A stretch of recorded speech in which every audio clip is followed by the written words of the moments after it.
৪৫ বছর ধরে চাদরের নিচে লুকোনো ডান হাত আয়াতুল্লাহ খামেনেই এর রহস্যের কারণ কি? ইরানের সর্বোচ্চ নেতা আয়াতুল্লাহ আলী খামেনেইর মৃত্যুর খবরে দেশ জুড়ে শোকের আবহে পাশাপাশি শুরু হয়েছে ক্ষমতার গুরুত্বপূর্ণ রদবদলের প্রক্রিয়াও।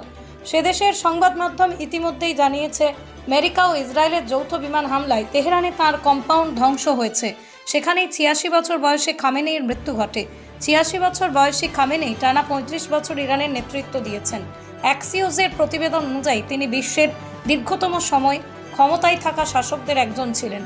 তার মৃত্যু ইরানের শাসক গোষ্ঠীর জন্য বড় ধাক্কা হিসেবে দেখা হচ্ছে। যুক্তরাষ্ট্র ইসরায়েলের পক্ষ থেকে আগে থেকে ইরানের শাসন ব্যবস্থাকে দুর্বল করার লক্ষ্য নিয়ে মন্তব্য করা হয়েছিল। সেই প্রেক্ষাপটে ঘটনাটি নতুন চাপ তৈরি করতে পারে এমনটাই মনে করা হচ্ছে।